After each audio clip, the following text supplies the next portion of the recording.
Oh, hey, what is up, everyone, and welcome to another edition of The Danny Show. I'm your host, Daniel Cody, giving you commentary and reviews on all things wrestling. Thank you guys so much for joining. Before I get started, I would like to just show you guys something pretty cool. As you can see, other than my new cup, you probably have noticed a couple of new people on the shelf tonight. We got Kurt Angle and Rey Mysterio. But tonight, as we get ready today rather as we get ready for Friday Night Smackdown, which comes to us tonight from Phoenix, Arizona, I would like to give you guys a top 10 countdown of my favorite matches that have taken place in that exact city. First off,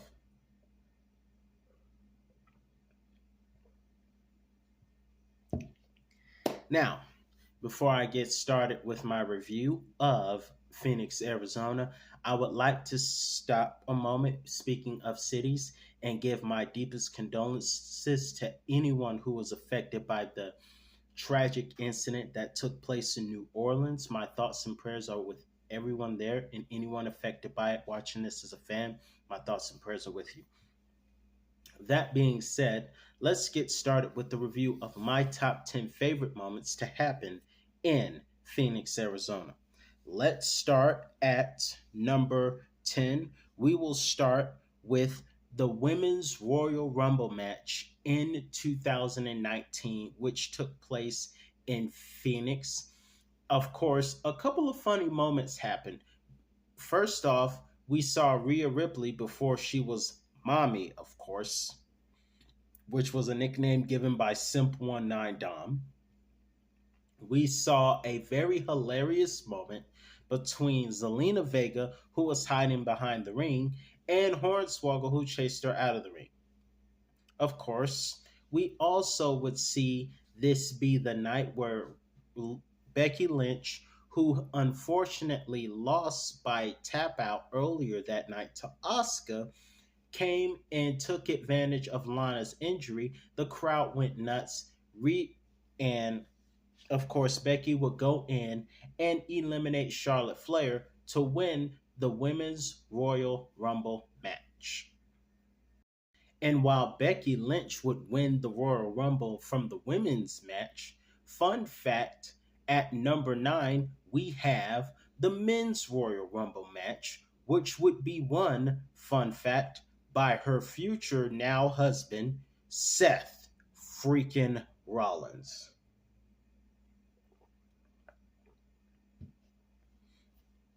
So, the match had a lot of good stars in it. We had Johnny Gargano, we had Aleister Black, we had a couple of big stars in this match.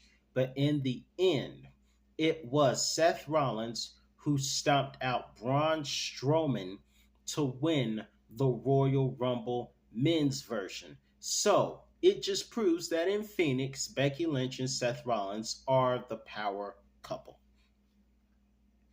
Next, at number 8, we have the 2012 Raw Money in the Bank ladder match. This would feature Kane, Kane, Big Show, John Cena, Miz, and Chris Jericho. The returning Miz, rather. And yes, Michael Cole was still a suck up for the Miz at the time. Nonetheless, this was the night we saw a couple of unique things. We saw Big Show's special ladder match, which should have been used when Omos was in the match a couple of years ago. We also saw John Cena win the match by AA and Big Show through an announce table. We saw Big Show get buried. Big Show was just having a bad night that night by ladders. And we would also see in the end John Cena win the match by bashing the Big Show's head in with the briefcase. And while bashing the Big Show's head in with the briefcase, John Cena would win that match. Also, let's go to number 7, because number 7 also took place at that night, and that was the SmackDown World Heavyweight Contenders Money in the Bank ladder match, which opened the show. And that featured Dolph Ziggler, who would win the match. among others, including the man who is now the face of WWE, the story finisher, Cody Rhodes. Back when, and I believe this was, nah, he didn't have the mustache till 2012. But nonetheless, this was a great match. Also, a lot of great highlights. But in the end, it was Dolph Ziggler, now known as Nick Nemeth in TNA, who would win the World Heavyweight Championship Contenders Money in the Bank ladder match and would eventually cash it in on Alberto Del Rio, now known as Alberto Patron.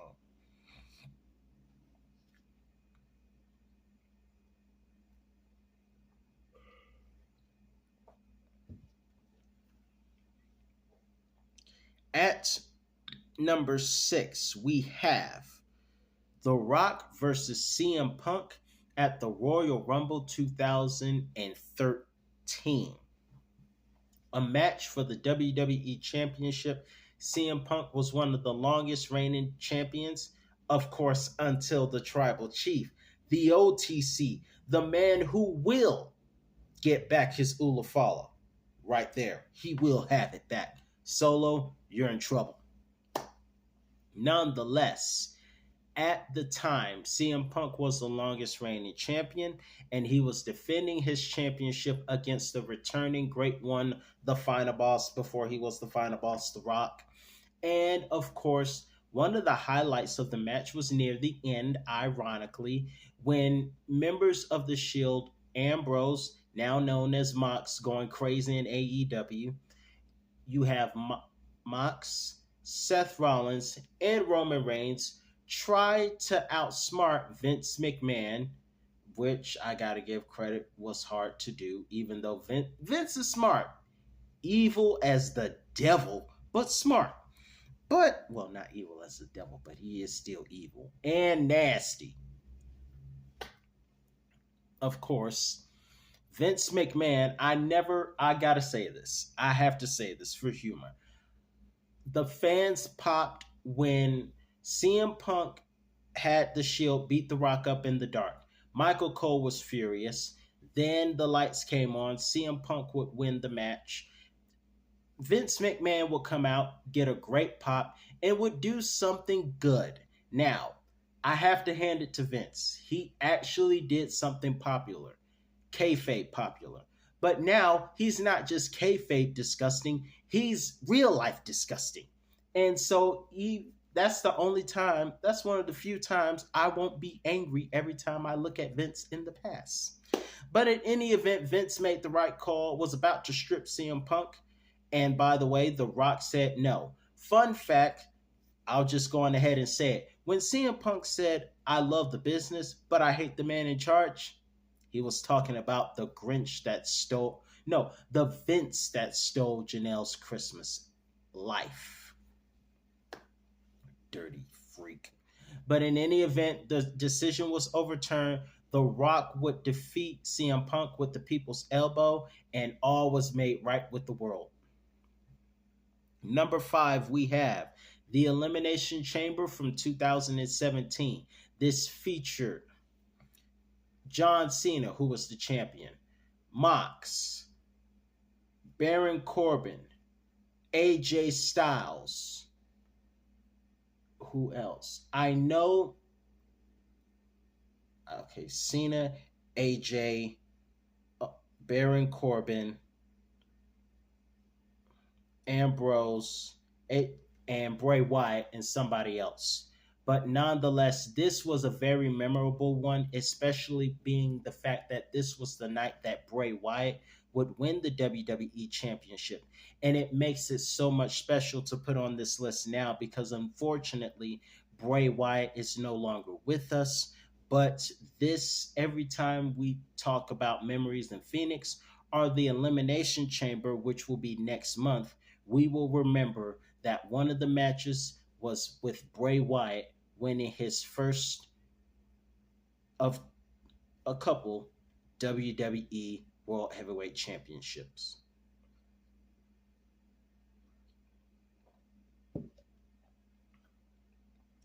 Next at number 4, we have Brock Lesnar versus Kurt Angle at SummerSlam 2003. What made this so special? It was a rematch from WrestleMania. WrestleMania was good, but this was a great rematch. But this match was special for a lot of reasons. And it would fit so well and age so well for a lot of reasons. Number one, Kurt Angle made Brock Lesnar tap out, which, by the way, I was a kid at the time when this happened. And the next night on SmackDown, the fans would chant, "You tapped out, you tapped out." And it used to drive Brock crazy. But what's even more fun about this was that after Brock had tapped out, Vince McMahon got some on his birthday. And it's very fitting that Kurt Angle beat both of their backsides because now we got Vince McMahon, who is a pervert and a traffic artist, and Brock is in on it. So Pheonix was the place where early justice was served. God don't like ugly. Oh, and by the way, I don't know if you guys heard Kurt Angle's funny comment about Vince, but if you hadn't, Kurt Angle basically said Vince has done some crazy things and Vince is going to the basement when he dies. Do you agree? Let me know your thoughts in the comments. Next, we go back to Money in the Bank 2012, where we have two great technical wrestlers, Bryan Danielson, then known as Daniel Bryan, versus CM Punk with AJ Lee as the special referee. Bars. This match was a rematch from Over the Limit, which was also an excellent match, but it had controversy because it looked like CM Punk had tapped out as he did a roll-up pin to win the match. Now what do you do about this? You bring love into this. And now you have AJ, who is the former girlfriend of Bryan Danielson, scriptedly, and now the real life wife of CM Punk. And now you have a very interesting one. She was accidentally knocked out early, but she came back in, and she just had a lot of fun in this match. It was really fun, and it was very great. And if you haven't seen it, go see it. The match ended with a table scene to end the match. 1, 2, 3. CM Punk is still the champion. Next two matches, we have Ricochet at number 2. Ricochet versus Gargano at NXT TakeOver Phoenix 2019. 24 hours before the Royal Rumble match. And this match was great. Of course, ironically, at this time, much like now, Johnny Gargano was villain. And he would go on after an amazing match and a lot of high-flying moves from Ricochet. Gargano would go on to win the match by taking a page out of Tommaso Ciampa's playbook, using the concrete to go for a brainbuster on Ricochet, and his signature apron DDT using the ropes to win the match and win the North American Championship. In the end of the night, Ricochet and Gargano would be standing tall with both championships. Gargano being the North American Championship and Ciampa being the NXT Championship.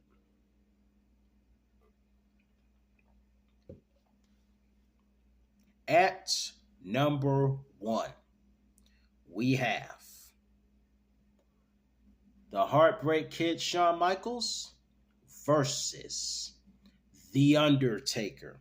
Part 2, WrestleMania 26, Streak versus Career.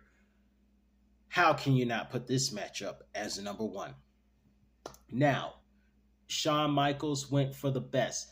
I'll tell you this, because The Undertaker was one of my all-time favorites growing up in my childhood and teen years, this match had me torn because this was a match where I didn't want The Undertaker's streak to end, but I didn't want to see Shawn Michaels go.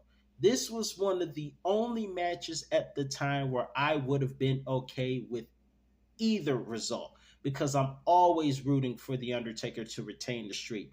It's even if it is face versus face. But this time it was different because career was on the line. Nonetheless, it was a great match. Shawn Michaels brought out some of his best moves. It took not one, not two, but three tombstones, one of them on the outside, which put Jake out for 4 years. But it took three tombstones to keep Shawn Michaels down. And of course, the third tombstone was provoked by Shawn Michaels slapping The Undertaker. Did you not learn from Randy Orton in 2005? Nonetheless, this match was awesome, and it was the main event of WrestleMania. As the previous year, it should have been the main event. And they tore the house down. So, that's my list of favorite matches from Phoenix, Arizona. I'm your host, Daniel Cody. Let me know which match was your favorite, and have a great night and a great weekend, everyone.